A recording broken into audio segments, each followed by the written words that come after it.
नमस्कार दोस्तों, एक बार फिर से आप सभी का स्वागत है। आज 31 मई रविवार की तमाम बड़ी खबरें, ब्रेकिंग न्यूज, ताजा अपडेट्स के साथ ही सोने और चांदी के भाव पर बने रहिएगा। वीडियो में अंत तक जानेंगे एक एक कर देश और दुनिया की तमाम बड़ी खबरें, जिसमें अब 5 स्टार होटल्स में भी होगा कोरोना मरीजों का इलाज। दिल्ली सरकार ने शुरू की प्रक्रिया और लॉकडाउन 5 पर राज्यों में मंथन जारी। दिल्ली में चलेगी मेट्रो। साथ ही जानेंगे देश का सबसे बड़ा दवा का थोक मार्केट भागीरथ पैलेस 4 जून तक बंद। साथ ही जानेंगे किसानों को 3% पर 1 जून से लोन देगी राजस्थान सरकार। और रूस में 4 लाख के पास पहुंचे कोरोना के मामले। अगले अपडेट में स्टार्टअप कंपनियों को टैक्स को लेकर मिल सकती है बड़ी छूट। अगले अपडेट में अमेरिकी राष्ट्रपति ने WHO से सभी संबंधों को खत्म करने का किया ऐलान। और योगी सरकार का बड़ा फैसला, बच्चों के अभिभावकों के खातों में 780 करोड़ रुपए भेजे जाएंगे। अगले अपडेट में केरल तट से टकराया इस साल का मानसून। खबरों के विस्तार के क्रम में बात करें सोने और चांदी के भाव के बारे में, तो आज देश में सोना 50 रुपए के उछाल के साथ 47,000 रुपए प्रति 10 ग्राम, जबकि चांदी 1550 रुपए के बड़े उछाल के साथ 50,100 रुपए प्रति किलोग्राम पर पहुंच गई। देश के बड़े शहरों में मुंबई 24 कैरेट गोल्डपेज की कीमत 47,000 रुपए, हैदराबाद 24 कैरेट गोल्डपेज की कीमत 49,000 रुपए, चेन्नई 24 कैरेट गोल्डपेज की कीमत 49,150, कोलकाता 24 कैरेट गोल्डपेज की कीमत 47,200 रुपए और दिल्ली 24 कैरेट गोल्डपेज की कीमत आज 47,500 रुपए प्रति 10 ग्राम पर रही। अगली बड़ी खबर में, अब दिल्ली में संक्रमित मरीजों को हॉस्पिटल के बेड के अभाव में दर दर भटकना नहीं पड़ेगा। दिल्ली सरकार ने हॉस्पिटल में बेड की कमी को देखते हुए निजी होटल्स को हॉस्पिटल में तब्दील करने का फैसला किया है। फैसले के तहत दिल्ली सरकार ने निजी होटलों के टेक ओवर की प्रक्रिया शुरू कर दी है। जिन होटल्स का टेक ओवर किया जा रहा है उसमें दिल्ली का Surya hotel, Crowne Plaza hotel,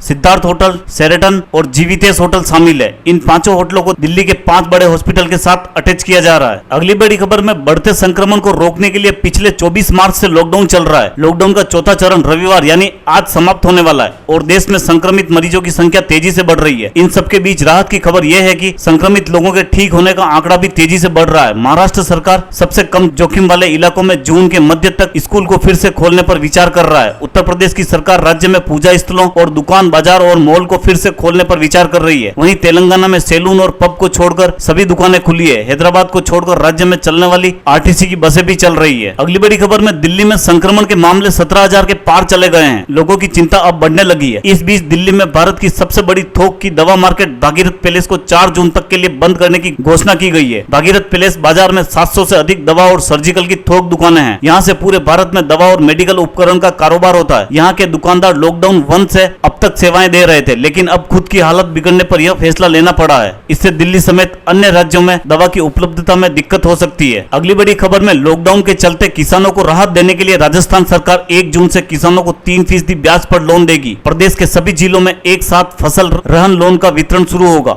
इसके तहत किसानों को अपनी फसल गिरवी रखने पर मात्र 3% ब्याज पर लोन मिल सकेगा। इस लोन का 7% ब्याज दर सरकार वहन करेगी। इसके लिए कृषक कल्याण कोष में हर साल राज्य सरकार द्वारा 50 करोड़ रुपए का अनुदान दिया जाएगा। लघु एवं सीमांत किसानों को 1.5 लाख और बड़े किसानों को 3 लाख रुपए तक का फसल लोन दिया जाएगा। अगली बड़ी खबर में, दुनिया भर में कोरोना वायरस का कहर तेजी से बढ़ता जा रहा है। दुनिया में फिलहाल कोरोना वायरस के संक्रमितों का आंकड़ा 60 लाख के पार पहुंच गया है। रूस में कोरोना वायरस के कारण 183 लोगों की मौत हुई है। इसको मिलाकर देश में कोरोना वायरस से अब तक 4,555 लोगों की जान गई है। बीते 24 घंटे में यहाँ 8,952 नए मामले भी सामने आए हैं। इनको मिलाकर यहाँ कुल 3,96,575 मामले सामने आ चुके हैं। पाकिस्तान में अब तक संक्रमितों का आंकड़ा 66,457 तक पहुंच चुका है। अगली बड़ी खबर में, राजस्व विभाग और DPIIT एक साथ मिलकर इस विषय पर मंथन कर रहे हैं कि स्टार्टअप कंपनियों को प्रत्यक्ष कर और परोक्ष कर व्यवस्था में और किस प्रकार की रियायत दी जा सकती है। नए उद्यमों को प्रोत्साहित करने के लिए दोनों विभाग राहत देने के अन्य उपायों पर विचार कर रहे हैं। सरकार के एक शीर्ष अधिकारी ने शनिवार को यह जानकारी दी। जी हाँ दोस्तों, अगली बड़ी खबर में, अमेरिका के राष्ट्रपति डोनाल्ड ट्रंप ने विश्व स्वास्थ्य संगठन यानी WHO के साथ सभी संबंध समाप्त करने की घोषणा की है। ट्रंप ने शुक्रवार को चीन को दंडित करने के उपायों की घोषणा करते हुए कहा कि WHO पर चीन का पूरा नियंत्रण है। अमेरिकी राष्ट्रपति ने कहा, चूंकि वे बेहद जरूरी सुधारों को आगे नहीं बढ़ा पाए, ऐसे में हम आज से विश्व स्वास्थ्य संगठन से सभी संबंध समाप्त कर रहे हैं और उसके दिए जाने वाले कोष को अन्य वैश्विक और जिम्मेदार संगठनों को स्थानांतरित करेंगे।